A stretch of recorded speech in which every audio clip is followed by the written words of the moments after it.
이사야 9장 6절 이 본문의 말씀을 다 같이 받들어서 일제도 가겠습니다. 다 같이 받들어 일제도 갑니다.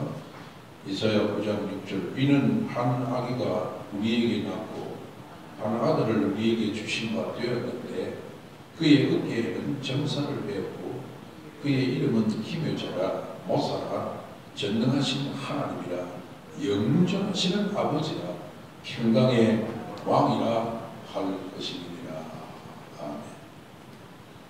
오늘 본문의 말씀 우리 이사야 9장 1절에서부터 7절까지 주신 본문의 말씀 가지고 제목은 6절의 말씀입니다만 이 말씀을 주시고 하나님께서 우리를 위해서 한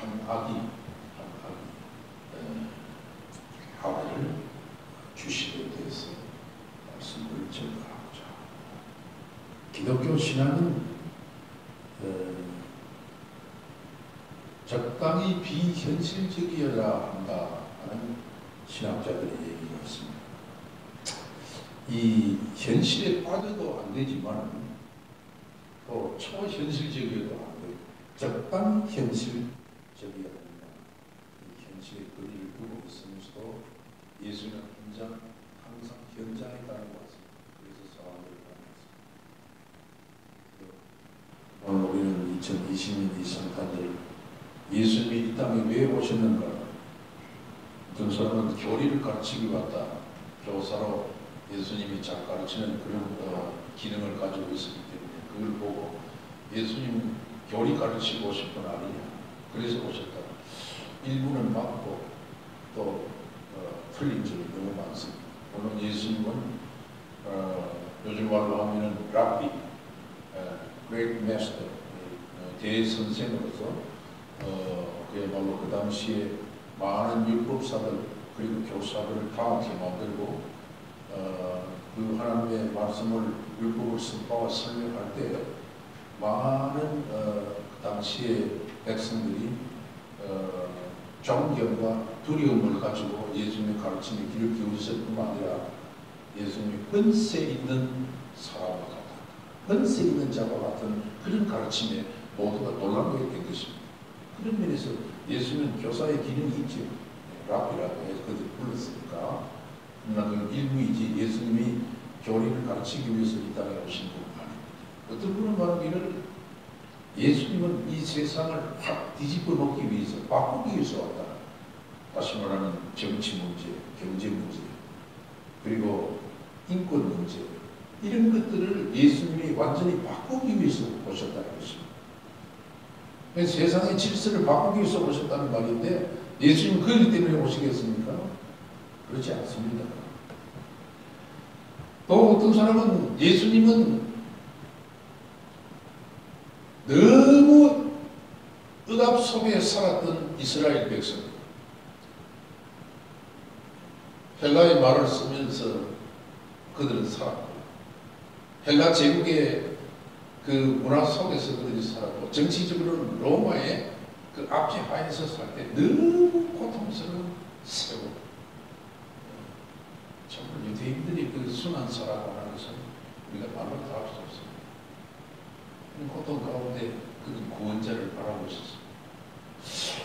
이스라엘 백성들이 그 메시아란 구원자라는 말입니다. 그들이 바라는 그 메시아 구원자는 바로 정치적인 그런 우리에게 자유와 해방을 주는 로마의 기존 정치 구조에서 완전히 벗어나게 하는 이런 메시아를 기대한 것도 사실입니다. 그러나 선지자들이나 다시 말하면 율법이나 우리 족장시대에 위대한 우리 아브라함 이하 족장들 선지자들이 메시아를 바라보면서 특히 오늘 본문의 이사야는 예수님 오시기 전에 적어도 100년이나 1000년이라는 하는 시차를 두고 예수님을 바라보는 그런 예언자인데 이런 분들이 예수님을 바라볼 때는 그런 메시아 구원자가 당시에 그런 사람들이 기대하는 정치적이고 경제적인 그리고 사회 질서 구조를 바꾸는 그런 어떤 메시아가 아니라고 하는 것입니다. 예수님은 왜 오시느냐? 그들이 말하는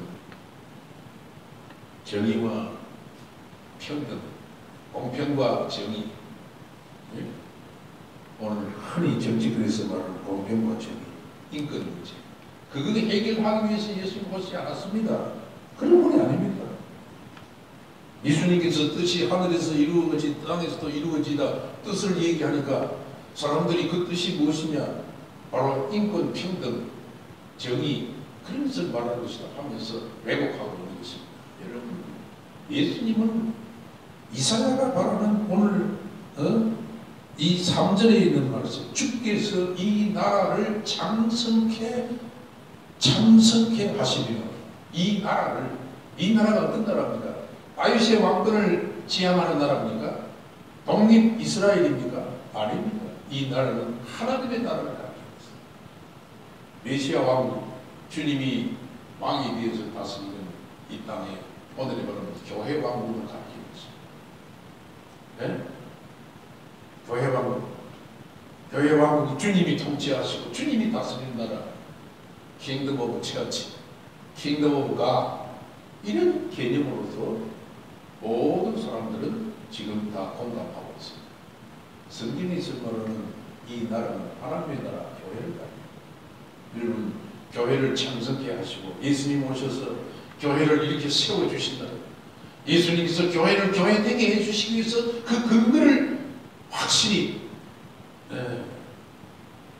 말하자면 초석을 세우기 위해서 예수님 오셨고, 자신이 제물이 되어서 십자가에서 죄값을 치르심으로 말미암아 그 속의 은총의 그 잔을 모든 백성들에게 부어주심으로 교회가 세워진 그 근거를 마련해 주셨다. 이 나라는 하나님의 나라, 교회 왕국, 하나님의 왕국 부흥을 위해서 예수님 오셨고 교회를 세우기 위해서 오셨다는 것이 분명합니다. 사랑하는 성도들이여, 예수님께서 오셔서 하실 일은 오늘 두 가지입니다. 이 두 가지의 축복과 은총이 오늘 우리가 살아가는 이 시대에도 꼭 기대가 됩니다. 2020년 성탄절에 하나님께서 아기 예수를 베들레헴 말구유에서 태어나게 하셨어요. 한 아기, 한 아들, 오늘 보면 이사야가 예언한 대로 이 9장 6절에 있는 말씀처럼 그 아들로 보내셨어요. 그래서 그 아들을 통하여 오늘 본문 1절에 가르치신 대로 스불론 땅, 납달리 땅의 회복을 말하면서 이방 갈릴리를 영화롭게 하시는 놀라운 축복을 아들이 오시는 The First Christmas, 첫 번째 성탄의 대주제 메시지로 이사야가 알려주고 있는 것입니다. 주님이 오셔서 이 땅에 흑암에 거하고 어둠에 거하는 그런 백성들에게 그런 사람들이 살고 있는 그런 곳에 영화로운 그런 장소로 변화시켜 주시는 축복이 있다는 것입니다. 팔레스타인의 그 지방에 보면은 스불론 납달리 지방이 나옵니다. 오늘 9장 1절에 전에 고통받는 자들에게 흑암이 없으리로다. 전에 고통받는 사람은 어떤 사람이에요? 전에 고통받는 사람은 구약성도 예수님 오시기 전에 그 고통받는 사람, 특별히 전에 고통받는 사람들이라는 것은 이 아스부 제국의 침략으로 말미암아 여러분 이 팔레스타인 북쪽 이 스불론 납달리 지역, 이 예수님 오시기는 신약 시대에는 그걸 갈릴리 지방이라고 했는데 구약에는 스불론 납달리 땅이라고 했습니다. 이 지역은 변방입니다. 우리나라로 말하면은 그 함경도 지방과 같은 곳이었어요. 고려 시대 때나 조선 시대 때 항상 이 함경도 지방에는 외세가 침략할 때 피해가 가장 많았던 곳입니다. 많이 고통당하는 사람들이 그 속에 살았습니다. 그래서 정상적인 사람 같으면 그 땅에는 안 살라고 합니다. 그런데 어려운 곳에 힘든 곳에 왜 우리가 살아? 서울에 살지. 그 당시 팔레스타인의 서울이 어디입니까? 유대 지방입니다. 유대 지방에도 중심부가 바로 예루살렘, 서울이죠. 거기에 살고 싶어요. 우리나라로 말하면 수도 서울, 지금 조선시대는 한양이라고 그랬지만 지금 서울공화국이라고 말. 왜 서울공화국이라고? 서울이 살기 좋으면 좋습니다. 서울에 강남에 집 한 채 가지고 있으면 뭐 세상 부러울 거 없는 것처럼 생각하고 그야말로 모든 것을 이룬 사람으로 생각합니다. 그 당시 유대 지방에서도 예루살렘에 사는 기득권자들은 로마의 눈치를 보고 사는 사람들은 로마의 정당한 세금을 내고 로마의 주파를 보내고 로마의 권력에 빌붙어서 사는 기득권들 세력들이 거기에 많이 살고 있었다. 아무나 거기 예루살렘에 들어갈 수 없습니다. 그 종교 지도자들, 당시 교법사, 율법사들이라든지 레위인들이 성전에 타락한 성전의 지도자들이 거기에 하나의 군 무리를 이루고 살았고 또 로마의 세력에 비호해서 거기에 빌붙어가지고 로마의 추파를 던지고 로마의 정권에 아부하는 그런 세력들이 거기에 살아가고 있어요. 이 갈릴리 지방, 구약으로 말하면 이 이사야 시대는 스불론 납달리 지역이라고 그랬는데 이 땅에는 정말 고통당하는 사람들이 살아가고 있어요. 이 조선시대를 환경부에 귀양 보내면 최고의 벌로 생각했어요. 그 한번 귀양 가면 다시는 한양으로 못 들어옵니다. 들어올 수가 없어요. 그는 스불론 납달리 지역, 지금의 갈릴리 지방은 그 변방 팔레스타인 지방에는 그렇게 많은 이방인들이 혼혈족을 이루고 살았습니다. 예? 유대인들은요 제일 끔찍하게 생각하는 혼혈족, 할례받지 않는 사람들은 혼혈족들과 가정을 이루어서 사는 것을 제일 수치로 생각합니다. 하나님의 저주로 생각했어요. 그러니까 그 사마리아인들이나 혼혈족들은 상대도 하지 않는 것입니다. 그들이 사는 이방 사람들이 섞여 사는 곳은 아예 먼지를 떨어버립니다. 들어가지도 않는 것입니다. 그런 곳이 하나님께서 큰 빛이 비추어 주시고 그 땅을 영화롭게 해 주셨다. 이것이 바로 첫 번째 성탄의 이사야가 보는 메시지입니다.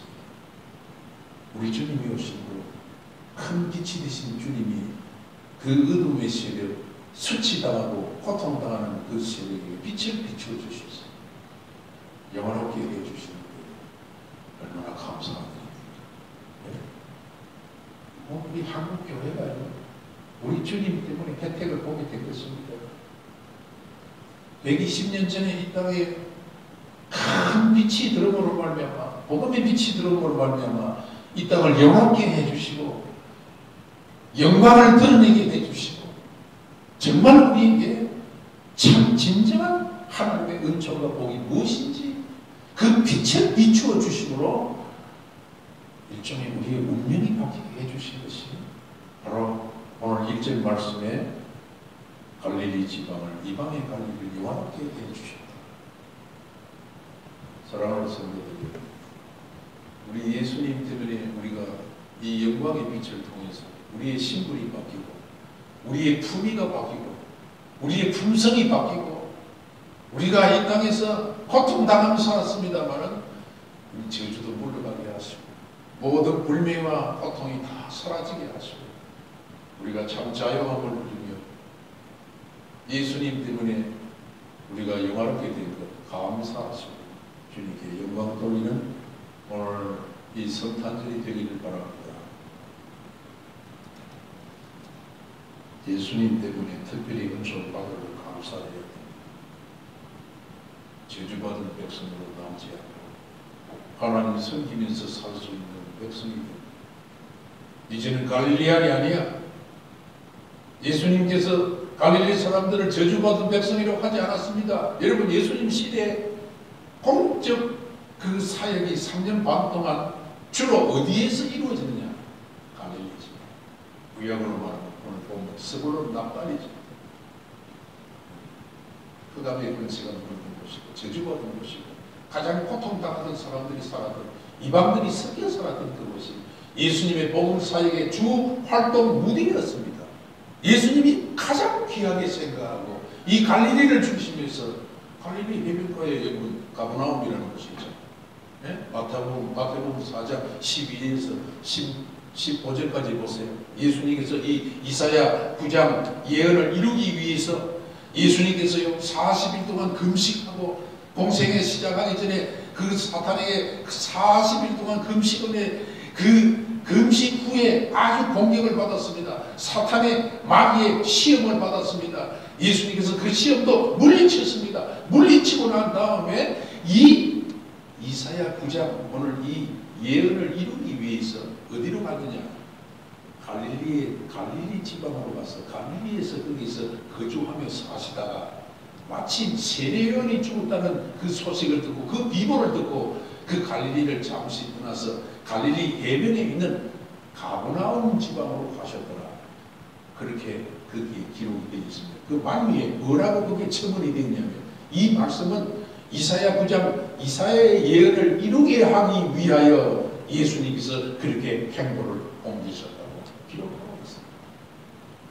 그러니까 예수님은 역사의 정통한 분입니다.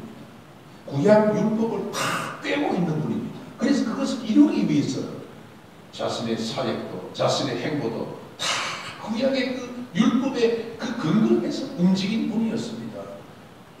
마태복음 여러분 4장 12절에서부터 15절까지 보면 거기 다 나와 있어요. 이사야 9장 이 말씀이 예수님의 행동 지침이었고 사역의 방향이었고 예수님이 사역을 할 때도 바로 갈릴리 지방을 여롭게 하셨다는 것을 대전제를 가지고 움직이셨다는 것을 나오고 있어요.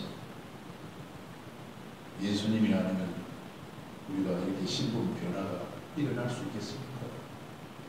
여러분 예수 믿고 예수님을 섬기면서 여러분의 신분이 변화되고 여러분의 운명이 바뀌고 여러분이 정말 흑암의 권세, 어둠의 권세가 물러가고 큰 빛이 비추어 주시고 여러분의 신분도 영화롭게 하실 뿐만 아니라 여러분 자체가 여러분이 사는 그 땅이 하나님의 교회의 빛을 받아 살게 된 것 감사하시길 바랍니다. 이 감사가 있어야 되겠습니다. 네?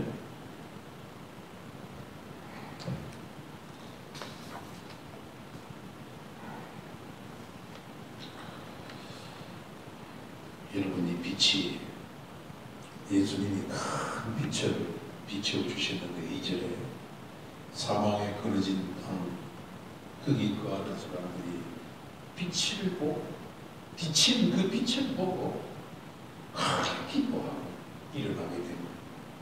여러분 빛은 어떤 특징이 있습니까? 빛은 어둠을 밝혀주는 것입니다.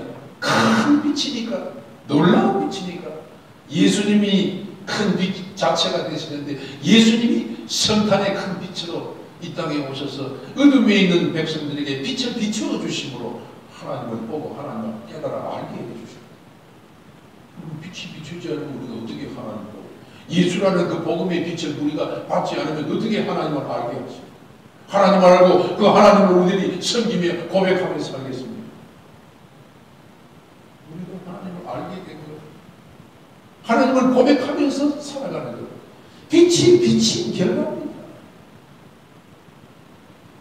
예수님의 빛이 비춰주신 그 빛이 나타나지 않는다고 하면 이거는 형식적인 심정, 직분만 가지고 있지 이름만 가지고 있지 예수님의 빛이 다시 반사가 돼서 예수님이 큰 빛이 우리에게 비칠 때 여러분 이게 큰 리플렉션, 이 반사가 되어 있는 그 반사가 뭐냐? 신앙 고백이고 성김이고 하나님을 깨달아 아는 것이며 하나님 앞에 나아가 보좌 앞에 엎드려 경배하는 것이며 하나님 섬기는 일이며 이게 전부 다 리플렉션, 반사 아닙니까? 큰 빛이 비칠 때 이 빛에 의해서 우리 행동이 결정됩니다.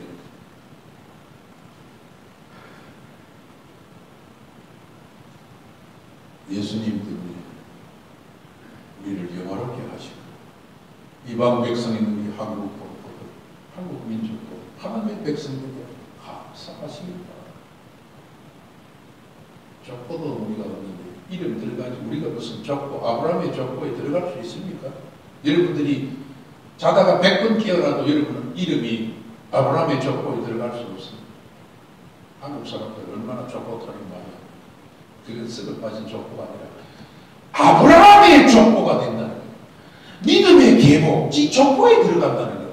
얼마나 영화로운 일입니까? 얼마나 영화로운, 얼마나 영광스러운 일입니까? 그 빛이 우리에게 빛이 있고요. 고통당하는 우리의 신분들, 고통당하는 그 지역들이 이렇게 빛을 받는 양지가 돼요. 음지가 아니라 양지가 돼요. 주목받는 곳이 돼요. 할렐루야. 이게 믿습니까? 그 믿어집니까? 그런 영화롭게 우리의 신분을 변화시켜 주시기 위해서 예수님께서 이 땅에 오셨다는 것은 이사야가 미리 천년의 시차를 두고 예언을 했다는 것. 얼마나 놀라운 영적 통찰력입니까? 얼마나 이사야가 놀라운 비밀을 발견한 것입니까? 마지막으로 여러분, 이 성탄과 관련해서 이사야가 우리에게 주는 메시지가 무엇이냐? 아기 예수님이 오심으로 말미암아 우리에게 즐거움을 더하게 해주신다는 것입니다. 우리에게 즐거움을 주신다는 것입니다. 3절을 다 같이 한번 읽어보겠습니다. 다 같이 받들어 공동합시다. 주께서 이 나라를 장성하게 하시며 그 즐거움을 더하게 하셨으므로 주수하는 즐거움과 탈취물을 나눌 때의 즐거움같이 그들이 주 앞에서 즐거워하오니. 주님께서 즐거움을 주셨으니까 우리가 즐거워하는 것이지, 주님이 우리에게 기쁨을 주시니까 우리가 즐겁게 기쁘게 고백하면서 찬송하면서 사는 것이지, 주님이 우리에게 기쁨을 주지 않으면 우리가 어떻게 기뻐하면서 이 땅에서 살겠습니까? 예?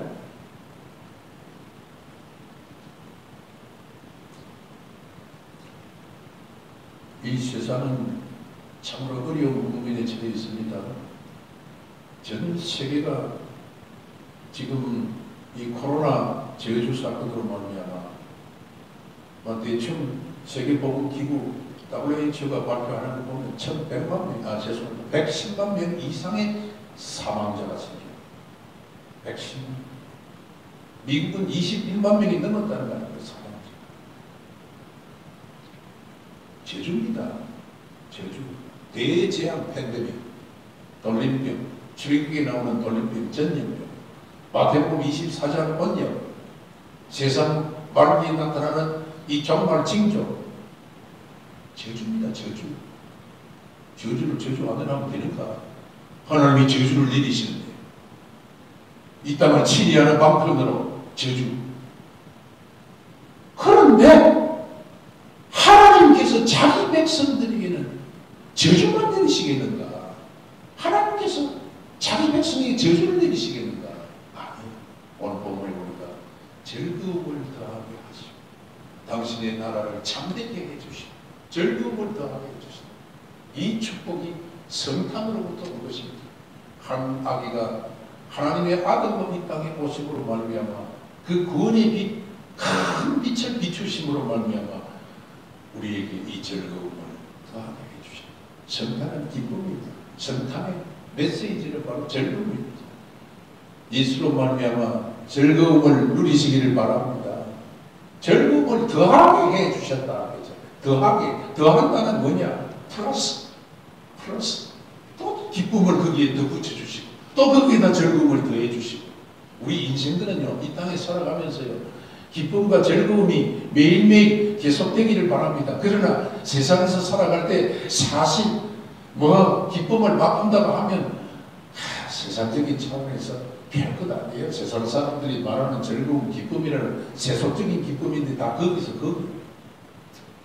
그러나 우리 하나님께서 우리 당신의 백성들을 통해서 주시는 기쁨은 당신의 나라를 부흥케 하시고 교회 왕국을 통해서 하나님께서 믿는 자들을 일으켜 세워주고 남은 자를 더 일으켜 세워주시고 마지막 정말 믿는 자들을 전 세계 지구촌 끝까지 하나님께서 완전수, fulfillment, 완전수, 하나님께서 구원받은 그 완전 숫자까지 당신의 나라를 강화시켜 주시고 크게 일으켜 세워 부흥시켜 주시고, 그래서 이 세상에 대안은 하나님의 교회밖에 없다는 것을 분명히 보여줘. 교회가 소망이고 교회가 희망이다. 교회밖에 기쁨의 그 근거는 없다. 다른 어떤 이 세상의 단체가 기쁨의 근거가 되고 기쁨의 교체가 될 수 있느냐? 교회밖에 없다. 하나님 나라밖에 없다는 것을 분명히 보여주고 있는 것입니다. 여러분, 그렇기 때문에 교회를 소중하게 여기시기를 바랍니다. 교회를 귀하게 여기시기를 바랍니다. 교회를 존중히 여기기를 바랍니다. 하나님이 세우신 교회예요.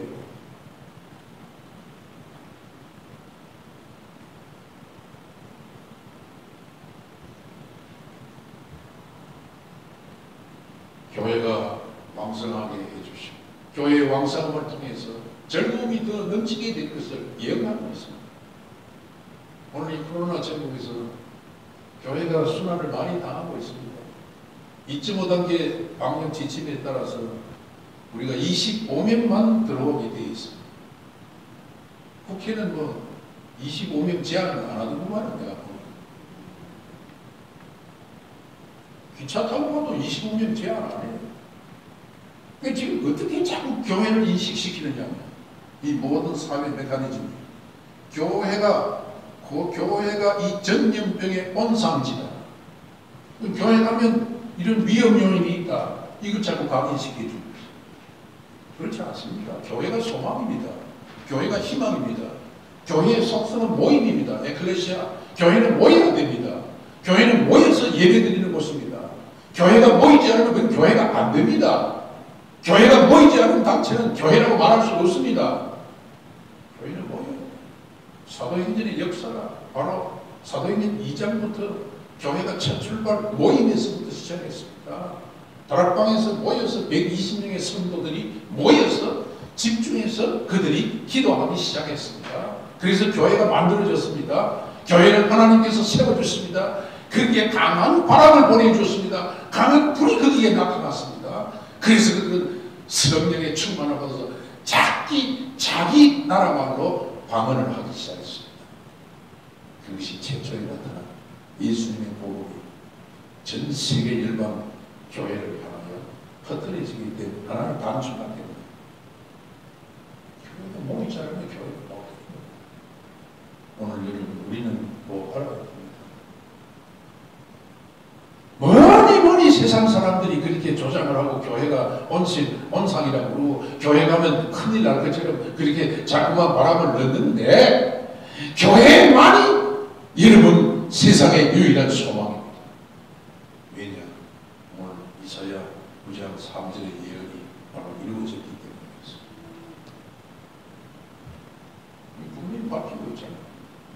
당신의 나라 즐거움을 더하여 주시고 참되게 해주시고 교회의 희망의 메시지, 교회를 부흥시켜 주시다. 열방 세계교회 하나님의 공교회의 부흥을 말하는 것입니다. 남은 자의 구원을 말하는 것입니다. 완전한 구원을 말하는 것입니다. 그래서 그 즐거움이 영적인 즐거움을 모든 그 백성들이 교회 안에 소속한 모든 멤버들 백성들이 날마다 더해 주시는 영적 즐거움, 기쁨이 넘치게 된다는 것입니다. 세속적인 일회용 기쁨하고는 달라요. 하나님이 주신 기쁨은 세상 사람들이 말하는 그런 논하는 그런 기쁨과는 다르다. 사랑하는 성도들이 오늘 이 아기 아들로 말미암아 우리 교회를 소망되게 해주시고 그리고 그 즐거움을 더해 주시는데 그 즐거움을 오늘 어떻게 비유를 이사야가 했냐면 추수 때의 즐거움, 추수하는 즐거움, 수확하는 즐거움. 팔레스타인의 그 어려운 그 농사 그 환경 가운데서 어려운 환경 가운데서 수확해서 그 즐거움, 그 수확할 때 그 추수의 단을 거두어 드리는 그 기쁨과 즐거움 말할 수 없는 것입니다. 여기 탈취물을 나누는 즐거움, 이 탈취물을 나눈다는 것은 전쟁에서 이기고 돌아올 때 전리품을 말하는 것입니다. 마치 오늘 이사야 9장에는 미디안의 날이라는 표현이 있는데 여러분 사사시대 사사 기드온이 미디안 이스라엘의 철천지 원수 미디안을 쳐부시고 용사 300명을 끌고 가가지고 대승리를 끌고 돌아올 때 그 미디안과 싸워서 돌아오면서 그들이 300명들이 얼마나 크게 공동되고 기뻐했겠습니까? 그런 즐거움을 말합니다. 그 최고의 구원의 즐거움을 말하는 것입니다. 예수님의 십자가는 패배가 아니라는 것입니다. 왕위와 전쟁에서 이긴 승리라는 것입니다. 그 승리를 우리는 날마다 증거하시기를 바랍니다. 예수님이 이김을 주셨습니다. 예수님이 우리에게 승리케 해주셨습니다. 그 승리는 지금 계속되고 있습니다. 우리 오늘의 역사 속에서 구주 성탄의 아기로 오신 예수님, 하나님의 아들 되신 그분이 우리에게 승리의 소스를 주시는 것입니다. 그래서 이 땅에서 예수님도 환난을 당하지만 너희들이 두려워하거나 염려하지 말라. 나는 세상을 이겼노라. 세상을 이기노라. 그 이김의 소스를, 그 empowerment, 예수님의 그 힘을, 그 예수님의 승리의 힘을 우리에게 부어주시는 것입니다. 그러면 우리는 기뻐하고 살 수밖에 없다는 거예요. 우리는 패배주의자가 아닙니다. 우리는 더 이상 우울의 그 그늘에서 우리들이 짓눌려서 사는 그런 소외 계층들이 아닙니다. 우리는 모든것이 회복되었습니다. 솔론 납달리 땅, 저주받고 고통당하는 그 땅에 하나님께서 영화롭게 해주시고 예수님께서 그 땅을 그렇게 바뀌어주시는데 이 한반도, 이 조선이 하나님께서 빛을 비추어주시고 그 조선이 어려운 가운데서 살았지만 하나님의 거룩한 이름을 가지고 살 수 있도록 조선의 동포들에게 이 빛을 비춰주셔서 영광을 주시고 영화롭게 해주신 하나님, 그래서 교회 왕국을 통해서 큰 부흥을 일으켜 주시고 믿는 자들을 날마다 증가시켜 주시고 더 크게 해주셔서 교회를 통해서 기쁨의 선물을 제공받아서 살 수 있는 근거를 마련해 주시고 얼마나 감사합니다. 오늘 이 성탄의 기쁨 꼭 누리시기를 바랍니다. 여러분에게 즐거움이 더해지시기를 바랍니다. 여러분 가정에 기쁨이 넘치기를 바랍니다. 예수님으로 인해서 즐거워하고 기뻐하는 것이 최고의 즐거움입니다. 기도하겠습니다. 하나님 아버지, 오늘도 구주 성탄을 맞아서 아기 예수 왕으로 오신 하나님의 아들, 그분이 오늘 위에 오서 빛을 비춰주실 때 이 빛을 받는 모든 사람들이 운명이 바뀌고 신분이 변화받고 땅도 복되게 되고 가정도 복되고 놀라운 지각 변동이 일어나시 주의 구원의 은총을 받아 누리는 가정부 교회, 오늘의 전 열방 세계 교회들 하나님의 나라를 강대하게 이루고 큰 도움이 해주시는 축복 가운데 살아가게 됩니다. 또한 아들 예수 그 아기로 말미암아 오늘 이 땅에 살 때 주의 구원의 즐거움을 날마다 받아 누리며 기쁨이 참으로 차고 넘쳐서 전리품을 나눌 때에 그 기뻐하는 그 즐거움과 주님 추수하는 그 즐거움으로 크게 더해 주실 것을 오늘 이사야가 내다보면서 우리에게 선물 주셨는데 오늘 2002년 성탄을 맞는 사랑하는 우리 전 세계 교회 열방 교회와 이곳에 세운 백석재단의 성도들도 이 구원의 즐거움을 받아 누리게 하시고 크게 기뻐하게 하여 주옵소서. 무엇보다도 주님의 주시는 이 하나님 나라의 이 강성함과 창대함, 그런 말미암아 기뻐하는 이 모든 소망의 일들 날마다 나누면서 살아가게 하여 주옵소서. 고통당하는 자들을 주님이 이 빛으로 찾아가시고 질병으로 주님 병상에 있는 자들을 이 빛을 비추어 주옵시고 슬퍼하는 자, 낙심하는 자들도 이 빛을 보고 다시 일어서게 하여 주옵시고 그들에게 저주가 물러가고 고통이 다 물러가게 하여 주옵소서. 오늘도 주시는 이 감사하오며 예수님의 이름 받들어서 기도하오며